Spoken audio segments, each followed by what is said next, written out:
just doing what Miami Dolphins do.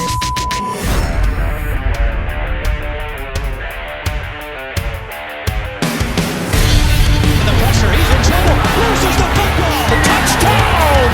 Got it! You have got to be kidding me. Jalen Waddle. It's a Dolphin touchdown. Throwing deep upfield on the near side. That open. Touchdown! Looking deep, he's got a man. Touchdown! The run from Tua Tagovailoa. Touchdown! He's going deep. It's not over the touchdown again. Look! Tagovailoa trying to make up for it. Fires to the end zone. Touchdown! Beautiful day to be a Dolphin fan. Let's go!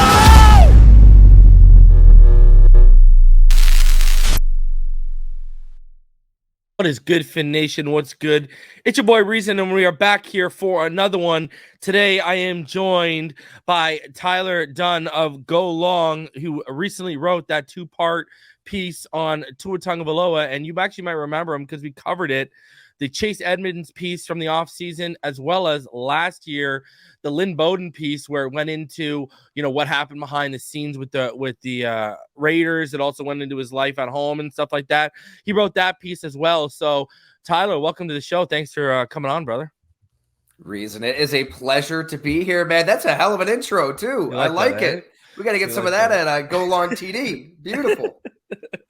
Oh man, bro, I'm telling you, even though I know it's my voice in there, because I do live reactions on Sundays to every game, even when I hear myself scream like "Let's go," even I'm ready to go. Like after that, so man, that's all from I believe that's from the Ravens game when we took the lead. That's what that's from. So Wow. All right, let's hop into it. We've got a lot to cover here today, and I actually want to throw us all the way back to Lynn Bowden Jr.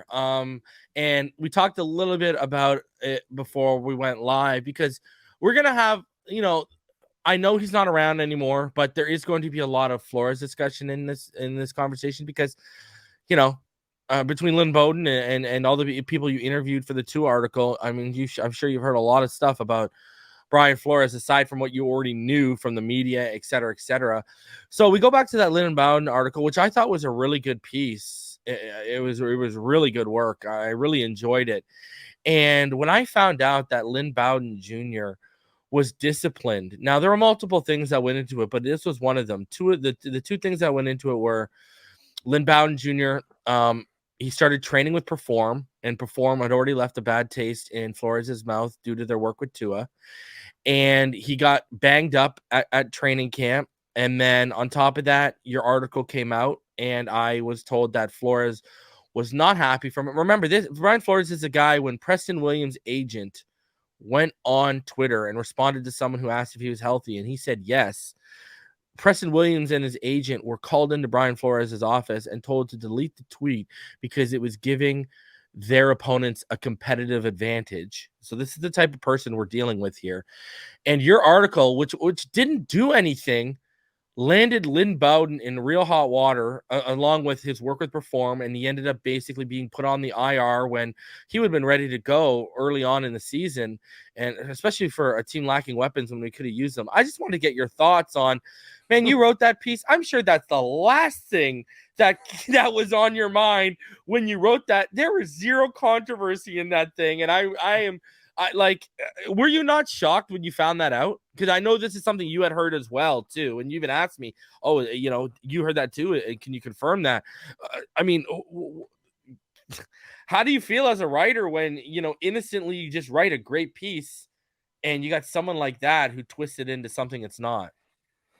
Yeah. I think in general, at golongtd.com, what I try to do is, it's storytelling, right? Feature writing, profiles, human beings talking to human beings. I don't try to look at this as, interviews and sources and turn it into this ultra,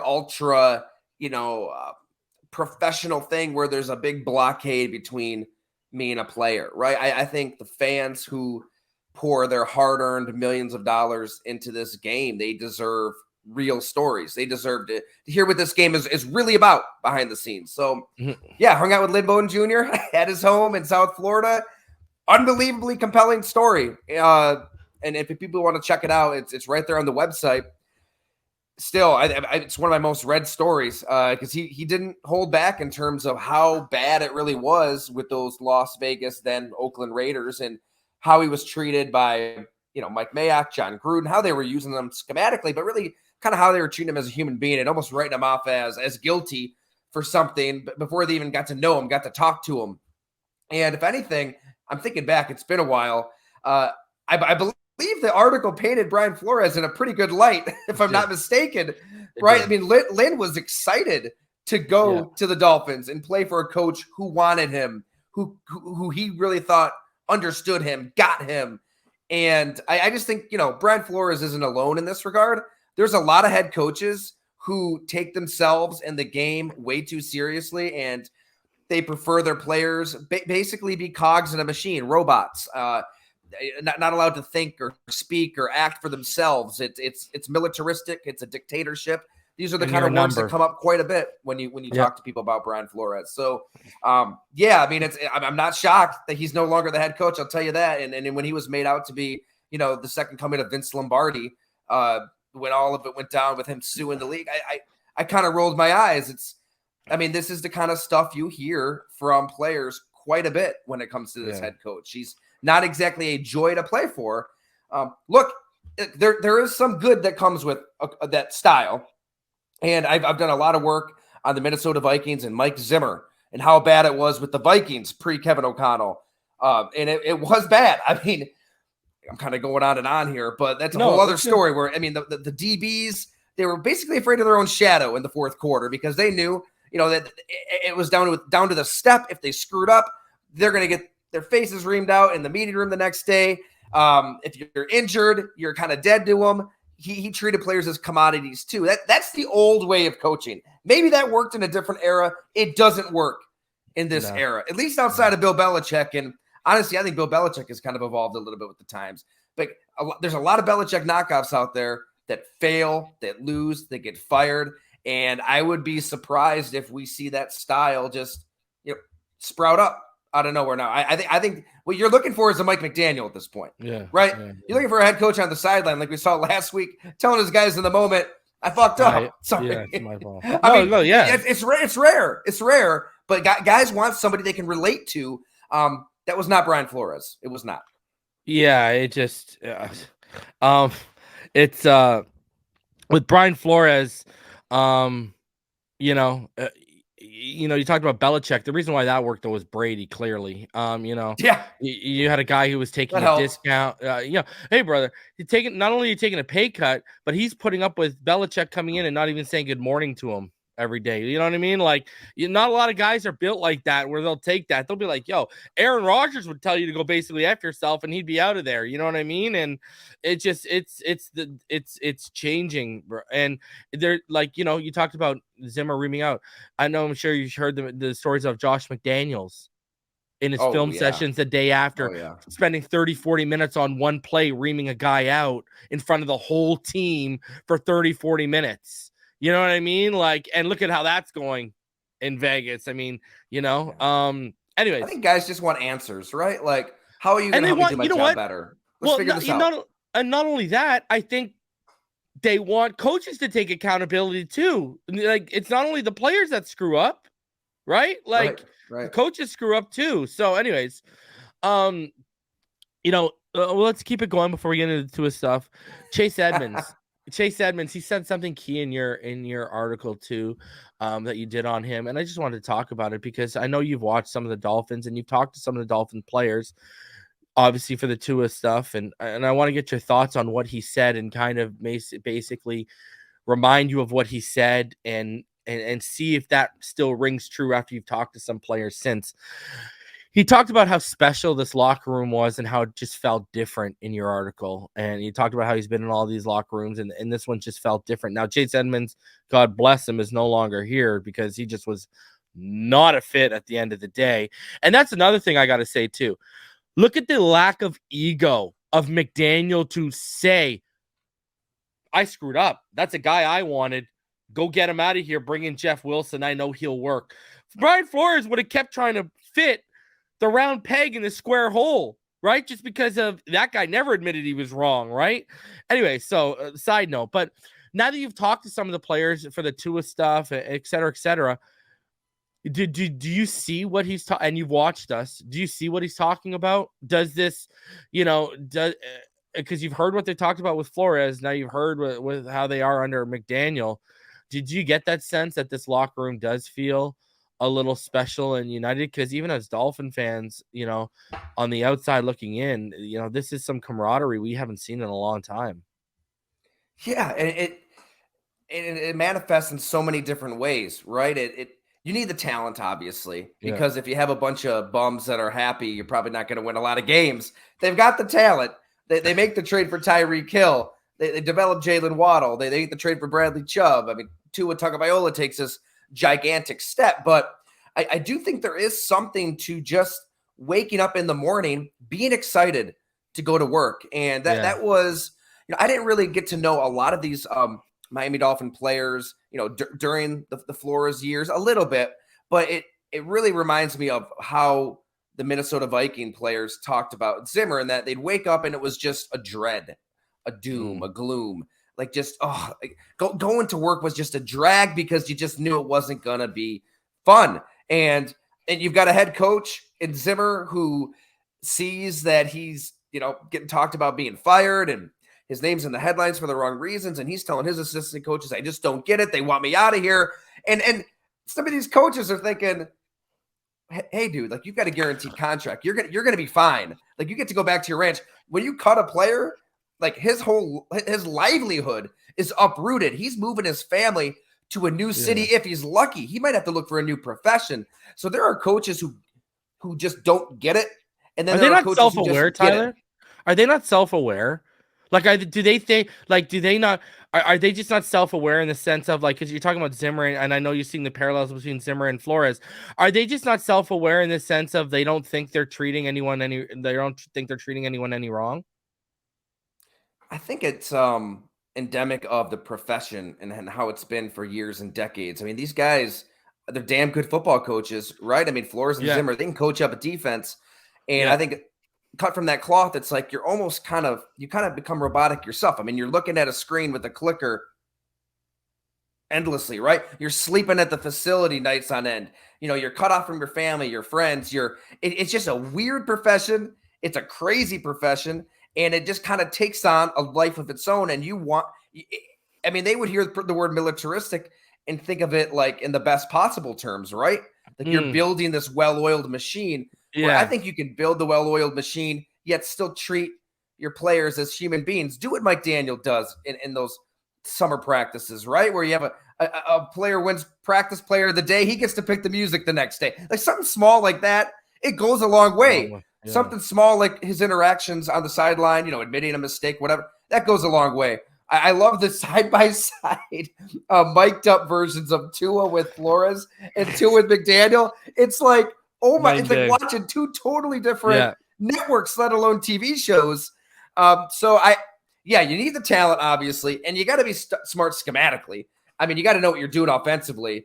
They didn't have that before. They have that now. And then I just think it's a culture of guys being comfortable, guys being confident. That's the theme with Tua, obviously, and being happy to go to work because, look, football is unlike any other profession. You're smashing in to other 300-pound dudes every day. And there aren't many professions like that. So if you can somehow make it fun, make it enjoyable to go to work, make it fulfilling, that's absolutely going to equate to wins some way, somehow. Every time you talk about it, are you taking a slight at Flores' take no talent every time? It takes no, I don't know if you know, but our saying over here when Flores was here was TNT. He used to tell everyone it takes no talent. And then he used to tell people. I didn't know that. Yeah. And then he used to tell people, I swear to God, we wouldn't have Tyreek and Bradley Chubb if he was here. Because he'd tell people he'd tell on the Zoom, because it was Zooms back then, right? Because the pandemic and stuff. He would tell everyone, he doesn't believe in star players. And what's crazy is if you got to know people behind the scenes, who was our franchise player at the time, Xavier Howard, right? Xavier hated his guts, couldn't stand him. And you could tell there was becoming a divide. Byron Jones was turning into Flores' little pet, and X was not having any of it. And now all of a sudden, Byron Jones, I'll just give you some information. Okay, we had over $20 million in cap space heading into this season when the season started, and there's a reason why. Yeah. We were trying to move off of Byron Jones. We were going to make a play for J.C. Jackson because that's Boyer's boy. Okay, Boyer loved him from New England, all right? And that they were going to try and make that play. What did Byron do? Oh, I need a cleanup surgery. And he got a surgery in March instead of January when the season ended, guaranteed his money, and they couldn't make the play anymore, right? And so anyways, the writing's on the wall for Byron. He knows he's gone. And he's basically, I've been told, he's basically taking his sweet time with rehab right now because he knows he's out the door and he doesn't want to affect his bag. And this was Brian Flores, his boy. This is who Brian brought in. And it's just, you could tell, like, even the ripple effects of Brian Flores leaving, one of his main guys who's still sticking around is kind of, acting this way now that his buddy's gone. So, you mentioned Tua and are you shocked by his leap? Yeah. Honestly, yeah, I am. I wasn't I live here in Western New York. There are some people who live here who, are still writing Tua off as a complete bust. I wasn't going to that extreme, but no, I didn't think that he was going to be short-term amnesia with they got short-term amnesia up there with Josh Allen's first 2 years, huh? Right. It took Stefan Diggs for him to take the next leap, eh? I think too, and I'm sure we'll get into it. It's what we all missed, and what Mike McDaniel saw and has accentuated out of Tua is he always had that superpower. He did. Lamar Jackson turns into Barry Sanders in the open field. Patrick Mahomes is like fusing different sports into his own interpretation of playing quarterback. It's like baseball, basketball, hatchet throwing. It's everything the way he plays. And Josh Allen can throw it through a brick wall. That stuff just pops off the screen. Like, we see it, we love it, it works. Josh Allen takes the big leap in his accuracy, and all right, well, Tua, like, we did see it. I guess we just all forgot. He was this prodigy out of Hawaii. He did just step into the biggest stage in college football and throw that touchdown against Georgia. He did, there were moments, and then, the hip, Brian Flores, an RPO without the R, a bad offensive line, all these other factors. And I think 2 seasons of Tua just not resembling those other guys and not having that trait that popped off the screen, it was easy to write him off or think that he's just an average quarterback when he did have that superpower all along. It's the anticipation. It's the accuracy. It's getting it to Tyreek Hill, Jalen Waddle in stride, like you're handed a baton in a 4x1 so they can go do something with it. Not a lot of quarterbacks have that ability. Teddy Bridgewater, when we were talking, I thought he put it perfect. Like, that anticipation is rare. And then you combine it with the accuracy. How do you stop it? So Mike McDaniel brought that out of him. Tyreek Hill brought that out of him. And he is one of the best quarterbacks in the NFL. Did you see any of the San Francisco game by chance? I did. Did you see that touchdown, the 45-yard touchdown to Tyreek? Yeah, it's play action and the ball's out. You're talking about anticipation, right? So when I do my film breakdowns, I froze it when he was throwing the football. Tyreek was literally even with the defender, and he was only about like 15 yards out. And then he dropped that about another 30. He fully anticipated. If you watch that play, the things that he anticipated are ridiculous. He anticipated Tayshaun Gibson was going to have to cover Sherfield's route on the other opposite boundary, so he was going to move up. He anticipated Hufanga was going to move up onto the middle of the field and take the dig over the middle of the field and clear out that middle for the post. And all this stuff hadn't even happened yet, and he threw it when Tyreek was even with Hill, and then it all just came together and boom, dropped it right there. Like, the kid, and what's crazy is because, again, film junkie, obviously, I'm big in the draft too, right? This channel when the season ends becomes into like the #1 draft hub for Dolphin fans. And you know, I'm going to tell you this. People asked me last year, is Tua a franchise quarterback? Is Tua a franchise quarterback? And this is what I told everyone. The film tells me that if you put a competent coaching staff around him, if you put an offense, if you give him protection and you give him some actual targets here, you might have your franchise quarterback. That's what it tells me. I never said he's a franchise quarterback. I said if you invest around him, you might have your guy, because he would the superpower you're talking about. He would flash it. He would flash it all the time, but he would never put it together consistently, right? Just like he wouldn't read all 3 levels consistently. This year, you're seeing him to do more things consistently. His pre-snap reads, post-snap reads, how he's reading all 3 levels consistently, right? His touch. Last year, he had real issues throwing over the middle of the field last year. This year, aside from Sunday, he's been pretty money. Right? Like what you saw on Sunday was a lot of the deficiencies we were seeing last year, missing guys. And those were, like, I don't know if you remember, he had this past weekend, he had that deep out route to Waddle along the left sideline, and he threw it high and he missed him to the sideline, threw it high and out of bounds. Brother, the week before that, I broke down that same play on tape and no problem. He looked like he threw it with his eyes closed. And it's just, I don't know what was wrong with him on Sunday, but Tua, he was off, brother. He was off. But you know what's crazy? Like, if Gesicki could hang on to that ball, I mean, Tua was heating up. He was heating up right when he needed to heat up. I feel like they win that game. I feel like they go down, they score a touchdown, and I don't see Brock Purdy going the length of the field in a couple minutes.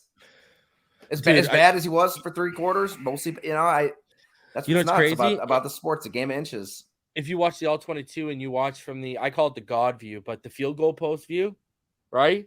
You can see, okay, he's trying to pin it to his head because he knows the ball is high. So he's trying to pin it to his head. His elbow and his shoulder are down before he goes out of bounds. And then you see him still pinning it to his head when he goes out of bounds. So I'm like, if your shoulder and your elbow are down before you go out of bounds, you don't got to keep contact when you go out. You don't got to keep possession when you go out of bounds. You're down. Right. And then you go out, and then you see him like struggling to keep it on his head as he goes out of bounds. And I'm like, man, if David Tyree was a catch, that was a catch. Anyways. I mean, that's a whole other discussion, right? What the hell is even a catch? And we watch that in Fast Mo. It's catch. Drive continues. But Tua had 2 throws early on. He had a deep throw to Waddle he missed over the middle, and then he had that throw to Wilson on the wheel route. Yeah. If he hits those 2, we're up 24-10, and that game's pretty much over. No doubt. You met Nick Hicks. Nick Hicks, friend of the show, my good buddy. What were your overall thoughts on not just Nick Hicks, but, he's so passionate about it. He played quarterback, too, before he had an injury. What were your overall thoughts on Nick Hicks and just hearing about his regiment with Tua? Because one of the things he said on this channel in the offseason was Nalu, Tua's father. One of the things they stressed on working on was footwork, because Nalu told Nick Hicks when Tua's feet are going, when Tua's footwork is going, he's unstoppable. And, you got some of the best feet in the NFL. What were your overall thoughts on Nick and his regiment to get Tua healthy and the work he's done so far? What's crazy is, I'm sure you had the same feeling when you talked to Nick Hicks. I've known him. He trained Devin Singletary, Lynn Bowden. I've talked to him for stories in the past, and it's you talk to Nick Hicks. We hung out at Tap 42 down in South Florida, and you leave that conversation and you just want to take over the world. Like, he just has this effect of positivity and enthusiasm and an entrepreneurial spirit that is through the roof. I talked to my wife. I'm like, look, I don't know what it is, but we just need to start putting our brains together and come up with a business outside of our interests right now. Because how he built that cookie empire down south is inspiring in itself. So here's somebody who is a go-getter. If he doesn't know something, he's going to learn. Unbelievably curious, unbelievably diligent. I mean, back to college, like we had in the story where he's finding ways to, make hundreds upon hundreds, thousands of dollars just by hosting parties. Like this dude just knows how to figure stuff out. I think that him serving as that source of positivity, that's exactly what Tua needed right when he entered Tua's world. Agreed. And that first off season was about getting Tua right, getting the hip right. Not really much about quarterback play. Year 2 kind of falls apart with Brian Flores, obviously. So they reconnect for this past offseason, and they actually break down how to get better as a quarterback. And it took Tua's like looking in the mirror and realizing, okay, I need to get better at X, Y, and Z. Nick Hicks gave him advice. All right, here's the 3 things I think you need to work on. They hashed it out at a diner over breakfast, and then they hit the ground running. And they implement this throwing program that increases Tua's distance by 21 yards in 4 weeks. So I think that, all that stuff matters. Like he helped him, just read the field better, helped his footwork. The touchdown against the Ravens that started that comeback, as he kind of put on his Instagram, it's exactly something that they worked on together. That spin out, it's rolling to the left. But I think the theme with Tua is confidence. He's always been talented. He's always had that superpower. He needed to believe in himself again, and the right people entered his life in year 3, in Mike McDaniel, Tyreek Hill, but also Nick Hicks. He had a trainer in the offseason who is this unbelievable force of optimism that's going to get you excited every day to get better. And he needed him in his life. I really believe that. And I think that, you never really know how things, everything really happens for a reason, because the story of how they even connected is wild. It's up at golongtv.com if you want to check it out. It's crazy. But I really feel like the stars kind of aligned for Tua to be the best version of himself, which is all anybody wants in life. Like, imagine getting a call that, an NFL athlete's parents want to come check out your facility. You know what I mean? Like, that was wild to me, man. What were your overall impressions and takeaways from talking with all these different players and all these different people? What would you say was your biggest impression or takeaway about Tua Tagovailoa, the person, and then Tua Tagovailoa, the player? Yeah. I think the person is admirable in that Tua is very private. That's pretty cool, I think. And that he's kind of pissed off when people find out he got married. That press conference, he was not happy that went public. But I think that's kind of cool. I mean, this whole offseason where, we see Russell Wilson in these like creepy Subway commercials, and, Aaron Rodgers is taking hallucinogens and, going on more podcasts than us two. It's crazy. Quarterbacks are getting suspended and taking training camp hiatuses through high-level divorces. And it's like Tua just does not want anybody to know what he's doing in his private life. Like, his private life is his private life, and his football life is his football life. I mean, as a person, I just find that to be unbelievably admirable that his priorities are in check. He's high character. High character. Yep. Family man. Yeah. Family's number one. God is huge in his life. All of that stuff is just who he is as a person. And I think that him being that authentic, that genuine, teammates appreciate that. Teammates love that. He's somebody that you do want to play for and fight for and believe in. And they weren't necessarily talking that way about Zach Wilson with the New York Jets, right? It's not that authentic in some other markets. I think that, as a person too, the theme was that confidence and the fact that he can just go up to a podium and answer questions about those MVP chants and winning a Super Bowl, and how he doesn't hide from it. Like, why hide from it? That's the goal. I think that they kind of see that confidence every day and the way he just carries himself. And that's a product of everything we've been talking about. As a player, hey, we're going to learn a lot about him right now. This is a huge part of the season. This is the gauntlet.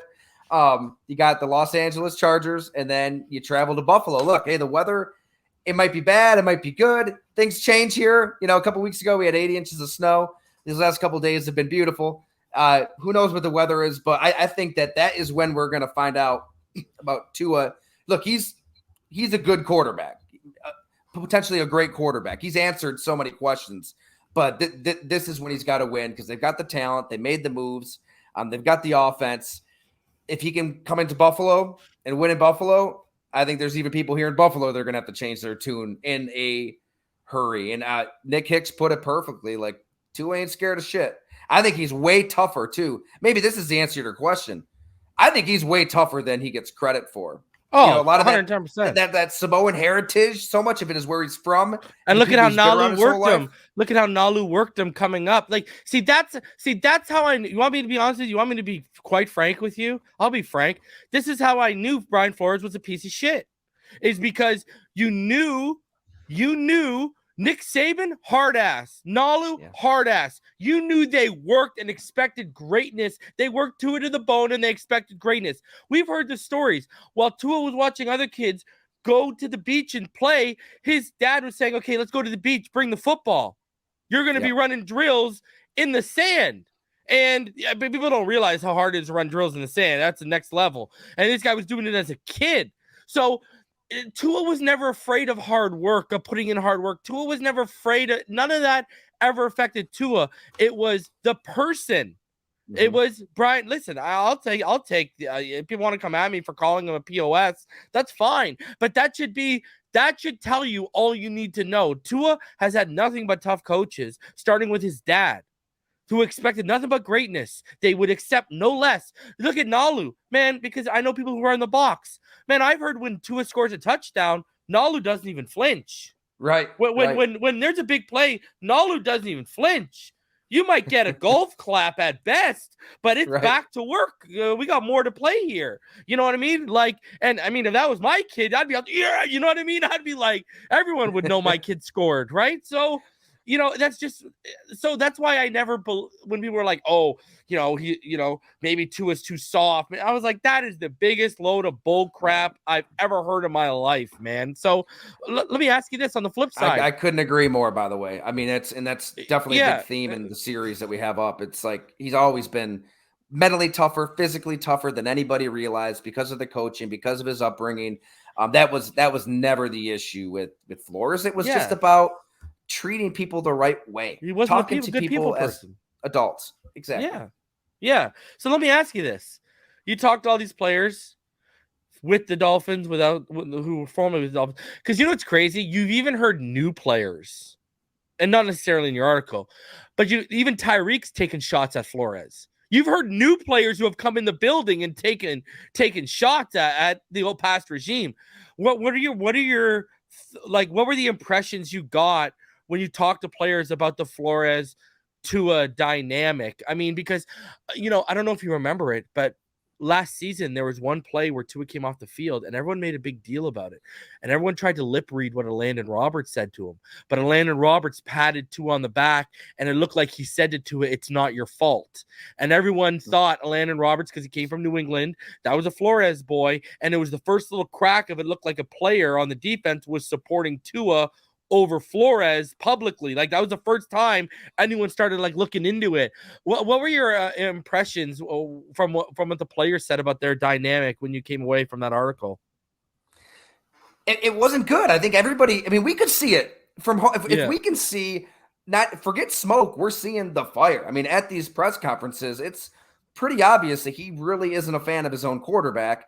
And it's very obvious that he wanted Deshaun Watson.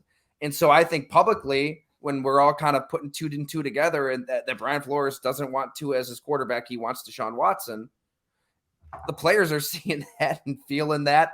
It's palpable in those meetings that, he's just the way that he's talking down to his quarterback. And it was a lot of players, but it was odd. It was abnormal. And what I was told is after the trade deadline, that's when it really got worse. In that, it was done. They weren't able to get Deshaun Watson. Kind of the vitriol ramped up at that point toward Tua. And it was a weird season, right? Because Tua had the rib injury. I think it was week 2 or week 3. And so he misses some time. They lose a bunch of games. He returns. They lose a few more games. And the season's pretty much lost. But then they kind of go on that winning streak because Tua's getting healthier. His hip's healing. I think the training staff there with the Dolphins did a phenomenal job with him during the season. And Flores, he can coach up a defense. So the defense played well that primetime game against the Ravens. We all kind of remember that one. And they get to the Tennessee Titan game. Either you win that, you win the following week against the Patriots, you're in. It's historic if they were to hit the playoffs, given whatever they were, 1-7. And at halftime of that game, 17-3. Like I said, subscribe, goalongtd.com. I would love it if people subscribed. I should say, too, Sorry, I got to do a little marketing Go reason ahead. real quick. If people do subscribe to an annual membership, I will send you a copy of The Blood and Guts, How Tight Ends Save Football. So little perk there. Would love to hook you up. A lot of good Miami stuff. Can you send my copy to Mike Gesicki, please, so he can learn how to save football a little bit better? Thank you. Continue. Okay, so it's halftime, and obviously want people to read the story, but in so many words, the head coach and the quarterback went at it. Heard this from multiple sources. I'm not the first to report it. I mean, I know that you're on this as well, where it's the head coach telling, or basically the quarterback informing the head coach, you cannot talk to people like this. This isn't right. The head coach informing the quarterback in so many words, you need to play better. Big blow up in front of a lot of players. And at that point, I think it was pretty obvious reason, like it's either going to be Flores or it's going to be Tua. And they obviously made the right decision there. And then the lawsuit breaks out, and Brian Flores is being championed, and you don't really hear much negativity. There's so many layers here and so many dynamics. We could really get in the weeds on everything, but just sticking to the football and him as head coach of the Dolphins, it was a bad fit for the team, for the quarterback. If you're just hired him as a defensive coach anywhere, maybe that's a good hire, but being a head coach is so much more than scheming up a defense. And I think he learned that the hard way. And brother, he would have had egg on his face if he would have got Deshaun Watson's performance this past Sunday. If that would have been the first performance you would have got, oh boy. And because I don't know if you allegations of sexual assault, right? Versus really. Human being that you have in Tua. No, and two different humans. And I'm going to be this guy. And Brian Flores had daughters. Think about that one for a second. Anyways, I don't know if you know, but you talked about the Ravens game, right? So. Sorry to get a little tickle there. That was the primetime game, like you mentioned. Did you know about the whole golfing thing? Did you hear about the whole golfing thing? So basically what had happened was when he was put on IR, remember he's put on IR for the ribs, right? I was told he was good. Nick Hicks, as well as other people into his camp, have told me he was good to go for the Colts game and that he should not have been put on IR. And they were continuing to hold him out. And he went golfing with Cam Wolf and other media members the morning of the primetime game. And that was to send a message above Flores to Greer and Stephen Ross of, I'm good to go. This guy's holding me out. And apparently when Tua came in at halftime, Flores buckled, put him in, and Tua came in and won. Flores had even more questions to answer of why is this kid not playing? Why are you rolling with Jacoby? I call him Jabroni Brisket, but why are you rolling with Jacoby Brissett? What's going on here? He had all these questions. If you think about it, he made internally inside that building, he made Brian Flores look like a freaking idiot. On that Ravens game, he made him look like an idiot because he came in and he got the job done, and he should have been starting. And brother, I was told when he was warming up, Brian Flores went up to him and said, "You're not playing tonight." And apparently he was so mad. And you know how you can tell how mad he was? Whether that's college or the NFL, that's the only game. Go back and watch. It's the only game you'll ever see where he didn't even take the time to put his crosses on his face. He didn't even take the time to put his makeup underneath, his eye makeup. Like, absolutely, like, you could tell. Hey, Brian, oh man, I can't. Like you said, we can go on and on about this guy. Well, it's just crazy because it's like these are battles that no team should be fighting. Like, why? Do you think he sabotaged? It just shouldn't happen. Do you think he sabotaged Tua? I don't know. I would just be guessing. It just seems like these are issues manufactured out of thin air that no head coach should be manufacturing. It's not. I don't think it's that complicated.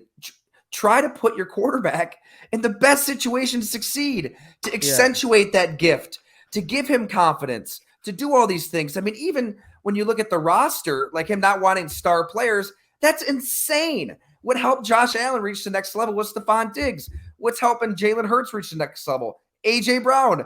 What's happened to Tagovailoa? Tyreek Hill. Tom Brady, Randy Moss. Tom Brady, Randy Moss. Tom Brady wasn't throwing touchdowns galore until Randy Moss came around. Right? I just don't understand why at every turn he was creating problems for his own team in the name of whatever culture he was trying to build. I mean, give me the Mike McDaniel culture. That's what's going to win.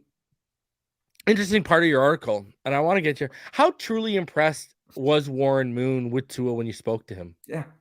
Oh, I always love finding an excuse to call Warren Moon. He just is. I mean, he's a Hall of Famer, and I mean, his heyday, with this is our era a little bit. Those Houston Oilers, early mid '90s, and even the Vikings a little bit. I mean, when he got hot, man, and that run and shoot, Warren Moon was unstoppable. So I just love his mind. He studies the game as much as any of those former Hall of Famers. Him, Kurt Warner's another one I love to talk to about these quarterbacks today. Who I think you're seeing. I think that's what Tua's his play this year has reminded me a lot of Kurt Warner with greatest show on turf. Anyways, continue on. Sorry. It does, and I think one of those like NFL like legacy accounts tweeted out highlights from Rich Gannon's like MVP season, and it is so similar to seeing just Tua sling it, where it's it's out. The decisions are quick, the anticipation, the accuracy, like peak Warner. Peak Gannon, that MVP season, that's kind of what you're looking at. But I think that what we talked about it with Warren Moon, and when you're feeling it, when you're in that zone, what does that zone really feel like? And he's like, man, our Friday practices, the ball just would not hit the dirt. We were so disciplined that all of our plays had to be crisp. The routes, the throws, the breaks, everything was just to the inch, and the ball would not hit the dirt. And he's like, man, that has to be where Tua and these Dolphins are getting. And now we're talking after, his worst game of the season and a loss. But when he's at his best, that's what it looks like. It's like he's just spitting the ball into a space and boom, there's a player there because he saw it before everybody else saw it. I think that that impresses Warren Moon. But more than anything, what impressed him, I think, was that confidence. And he just can see and hear and feel a quarterback who is in the zone right now. And that was not the case before. A lot of Tua doubters tried to discredit his leadership or say that the players support their QB because you have to. But from talking to guys like Durham Smythe, etc., do you get the sense that the belief in Tua is as genuine as it comes? I mean, I do. Do they believe they can win a title with him from what you've heard? Yeah, you're right. I mean, that is definitely the cautionary tale. It's like you go into any NFL locker room and you talk to players on both sides of the ball. Mm-hmm. I mean, even Zach Wilson with the Jets, they were saying a lot of nice things about him for a while. And then it got so bad when they lost to the Patriots 10-3. And he's simultaneously, not taking any responsibility for that loss. I mean, I loved Garrett Wilson after that game. And he was, biting his tongue, almost like visibly biting his tongue. But it was pretty clear, okay, they had to make a move. He lost the locker room. But yeah, I get it. Like, guys are going to probably be positive. It doesn't really benefit them to be negative about their own quarterback. But I've been around a while. I've covered the NFL for 12, 13 years. To answer your question, it does feel sincere. It does feel real. I think what is different in this case, too, we've seen it, right? We're not projecting. It's not a Zach Wilson, BYU, homeless man's Patrick Mahomes. Maybe he can be this creation. And we're going to be supportive around this idea of what this quarterback may be. They've seen it. We all did. He played in the SEC. He won a national championship game. He was up for the Heisman. He's dominated on the biggest stages in this sport. And I think that they all knew what maybe we didn't really know to the extent of how bad that hip injury was. This is an injury that ends careers. Took a full year plus to kind of recover from that. And then they knew, like a lot of us didn't know until now, how bad the coaching was, how bad the offense was. They didn't have a ton of playmakers around him, not a Tyreek Hill, I should say. So I don't think they're necessarily surprised. I mean, when you talk to these players in so many words, they're like, that was all on you. Yeah. All you guys in the media. Like, we never doubted him. Like, we knew who he was, who he is. And sometimes it just takes a couple seasons. I mean, Keon Cross in a safety, like, he put it perfect. Like, hey, look, not everybody's just going to come out and set the league on fire. Like, he's always been really, really talented. Now it's just the perfect set of circumstances to bring that out of him. Yeah. I want to talk about one of the things Mostert said in that article. He brought up a key issue. What are you talking about? We're not getting there yet. He said, because he brought up a key issue about players being rushed back from injuries to be used up and spit out. And that really resonated with me because you see it with so many different positions, especially with our running back position nowadays, right? Like, because I mean, they got such a short shelf life. They're deemed like easily replaceable. What were your thoughts on when you heard that? Because when I read that, Tyler, it like really resonated with me. That was like one of the realest things said in that, and in that piece, because he's right. Like, it's what we go back to earlier when you're talking about coaches view these guys as basically a number, a cog in the wheel, blah, blah, blah, blah, blah. What were you kind of taken aback by, the awareness of a player to say something like that? Unbelievably refreshing, unbelievably true. Did the Yeah. right thing. Look after yourself. Yeah. Like everybody in all of our lives, your body best. Yeah. And it sadly not uncommon. Just this season alone, I did a couple preseason features. One on Zadarius Smith. I was out in Minnesota for that, and then one on Stephon Gilmore at the Indianapolis Colts training camp. And they both had similar stories. Stephon Gilmore, playing for Bill Belichick and the Patriots, suffered, I believe, a quad. Read a lot of stories, talked to a lot of guys this year. Hopefully I get the details here right. It was a quad. Suffered this injury and felt like the team kind of was hustling him back, rushing him back. Wasn't necessarily taking the proper precautions to get him back 100% on the field, being the shutdown potential Hall of Fame corner that he is. Defensive Player of the Year just a couple years prior. And in retrospect, Stephon Gilmore wishes he would have spoken up. He wishes he did what Raheem Mostert did and said, ho, ho, ho, let's just hit pause here. I shouldn't be running and lifting weights and doing and pushing it yet. I need to get right. And I think that that's a reason that he struggled kind of finding himself again. And finally he is himself. And I know the Colts stink, but Gilmore's been amazing this season. Zadarius Smith, Green Bay Packers, back injury. He believed that the team was misdiagnosing, might be a little strong, not treating him with the proper care, wanted him back on the field a little sooner. He flies to California, meets with a renowned surgeon. It's something completely different in his eye. He gets the surgery. He misses the season. He's been amazing for the Vikings. I mean, one of the best pass rushers in football. So you have to look after yourself. And I get it. Both sides have interests here. The NFL, they pay these players a lot of money. They want to get returns on their investments. But that quality of life when you retire, brother, that means a lot more than the paycheck right now. I'm telling you. Oh, hell yeah, absolutely does. I think that these players are seeing that now. They know, hey, not only do I want to be able to play with my kids one day and have a quality of life, but in Raheem Mostert's case, that's a contract year, game one, knee cartilage torn. He doesn't want to rush it back. Look, he's got his own superpower. He's one of the fastest running backs, if not the fastest in the NFL, and he's big and he's tough. Why rush it back and become a shell of yourself? Yeah. And the 49ers are going to cycle through backs anyways. Yeah. He did the right thing to look after himself, as he said. Probably pissed the 49ers off when it came to free agency. Not interested in bringing him back, but Mike McDaniel knew him as a player. He knew what he was going through. Signs him, lets him rehab, recover slowly, gradually. Right? They signed Chase Edmonds first, and so he's a starting running back through training camp. But when Mostert was ready, when he was getting closer to being himself, because he's still not himself, he admits he's still not there yet, it was pretty clear, okay, like, we're going to give you the ball more. You're going to be the guy. And we're not seeing this Mostert if Mostert doesn't look out for number one. Look out for yourself. What did Marshawn Lynch say? Like, protect your chicken or something like that. Could you talk to some former 49ers who are now with the Dolphins? You just mentioned something to that effect. Do you get the sense that they relate to McDaniel more than Kyle Shanahan? Man, that's a great question. I wish I knew more about, but because I think we have a tendency in the media to get lazy, and we look at a coaching tree and we just all assume all those coaches on that tree are the same. It's like, no, these coaches are themselves. They can think for themselves.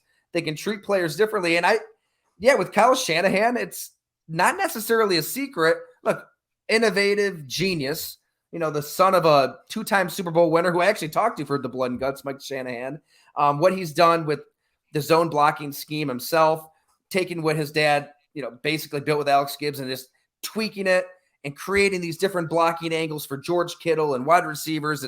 it's almost diabolical. I mean, that divisional playoff game against Green Bay, when they run the ball on, I think it was 3rd and 6, 3rd and 7 with Deebo Samuel, and they're running right at Jair Alexander, who is looking to get a lot of money in a few weeks, and daring him to make a tackle in the frigid conditions at Lambeau Field. I mean, that's like diabolical stuff.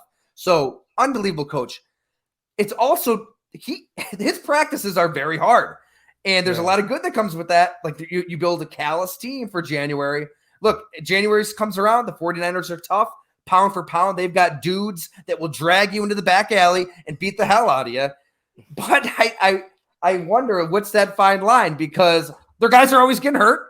I don't necessarily think all the players enjoy those very hard practices. I'll just tell you that right now. And you know what? It's going to have, that you're going to have these more of these Raheem Mosterts and these situations where these players are going to be forced to kind of look out for themselves because you're not fully looking after them.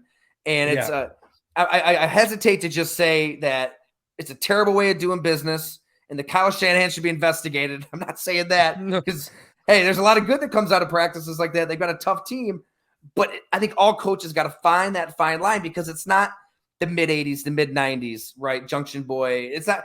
You're not doing 2-a-days and beating the hell out of guys. Yeah. You got to take care of your healthy, a talented star player. You just have to. I do a podcast every Wednesday with Richmond Webb, greatest left tackle to ever play for the Miami Dolphins, and he talks about the 2-a-days all the time. He's like, these kids got it easy, brother, because they'd run the morning practice, then they'd watch film, then they'd go run the afternoon practice. And Shula was a dog, brother. He wasn't, nothing going by easily. All right. Did you think your article was gonna light everything up for the wrong reasons a little bit?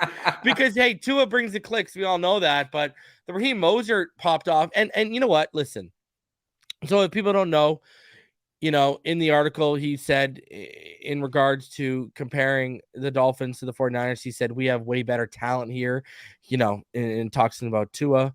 Talking about the Dolphins. And then when talking about Tua, he said, compared to Jimmy G, he can actually sling it. Now, I want to give you my opinion on the can actually sling it thing, because he's not wrong. And I actually think Mike McDaniel and the coaching staff believe that as well. And this is what I'm going to say that why. So back in late May, early June, I reported on my Patreon that, because you were hearing a lot of the Jimmy G stuff still lingering around with, the Dolphins were looking at Jimmy G, they're trying to trade him, blah, blah, blah, blah, blah, in San Fran. And I was told by someone in the building, we got no interest in bringing in Jimmy G.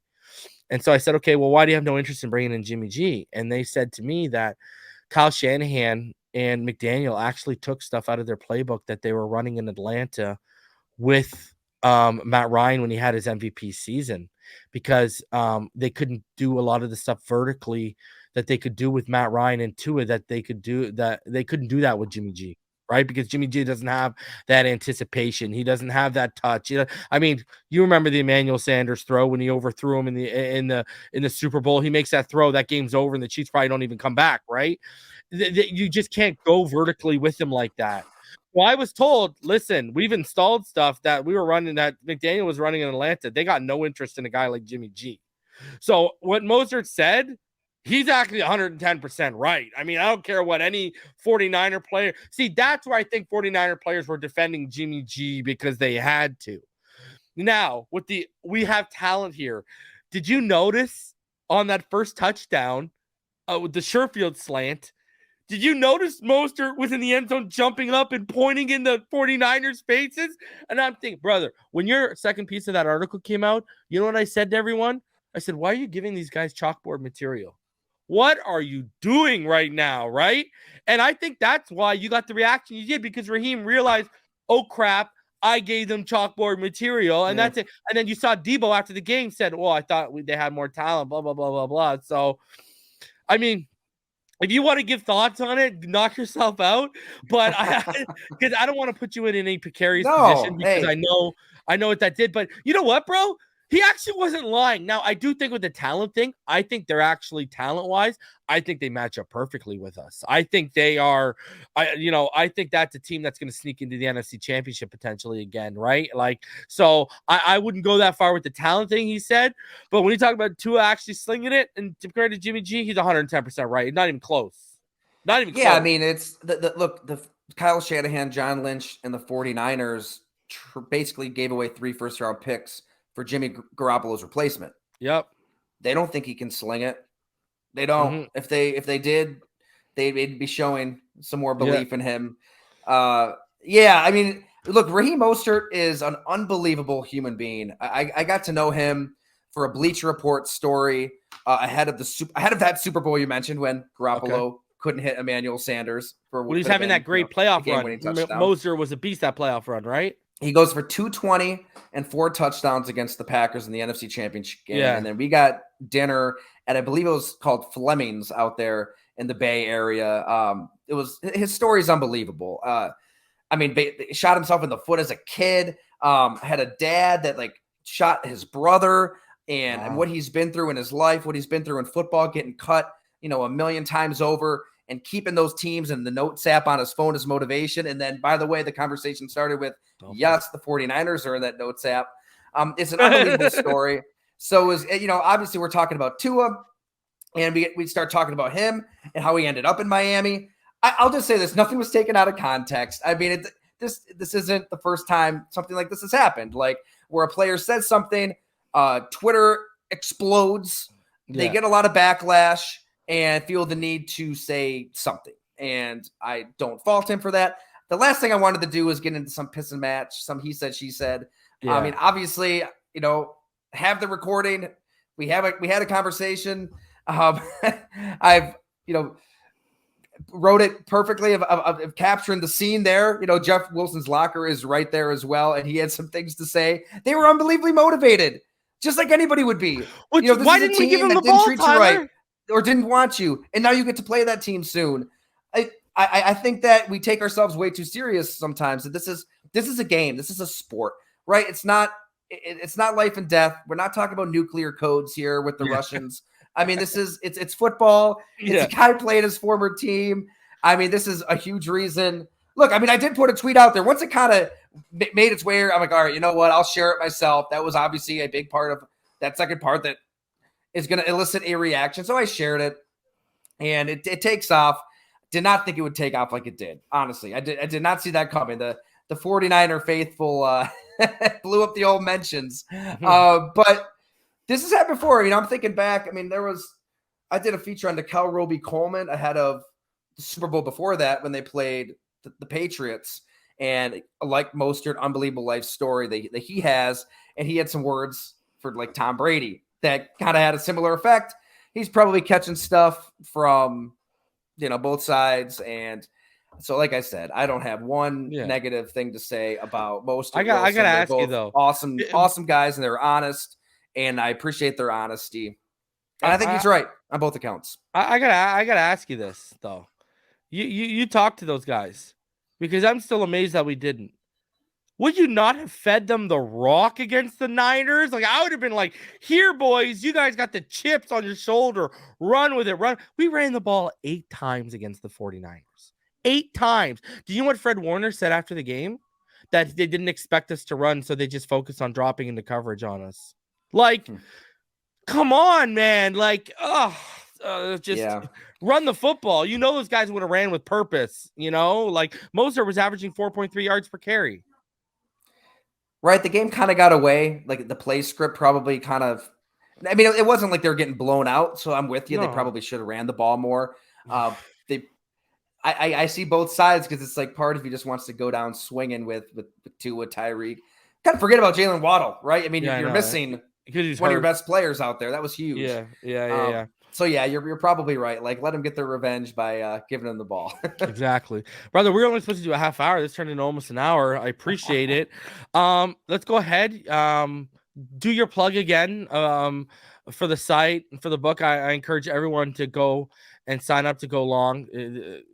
Tyler does some great work. So, go ahead, plug everything. I know you got a podcast and everything too. So go ahead, plug everything, brother. Hey, I appreciate that. Yes, golongtd.com. You can get both parts on Tua. God, I think it came out at like 12,000 words. So hopefully you get your money's worth right there. But we'll stay on these Miami Dolphins because it's such a fascinating team. So many fascinating personalities. I'm bullish on this team. I think they're going to win. I still think that they could come in here in Orchard Park, New York, and beat the Bills. It's going to be a close game. It's going to be a great game. So definitely keep covering the team. But yeah, subscribe. It's $8 a month or $50 a year. And if you do the $50 a year, the blood and guts, how tight ends save football, will personally sign one, send it to you. I'm sure there's a lot of like Miami Hurricane fans who watch or listen. There are. There's a reason Jeremy Shockey's on the cover of this book. His significance to just the sport, let alone the tight end position, is amazing. So we've got all the bar fights you could want, all of the practice fights with Ed Reed you could want, rolling around with Brandon Short day one in training camp with the Giants. He's a legend in many, many different ways. So that's a chapter. Greg Olson's a chapter. I mean, Miami's tight end you, so they get their just due in the blood and guts. Awesome. Appreciate you for coming on, Tyler. Hopefully we can do this again sometime in the future. Guys, I will be live Friday for the deep dive preview for the Dolphins and Chargers this weekend. Then we'll be live Sunday night. We will be doing live reaction to the Chargers and Dolphins. And then following the game, we will have the open panel for all the viewers in a post-game show. Until next time, everyone, stay happy, healthy, safe, and blessed. Fins up all day, every day.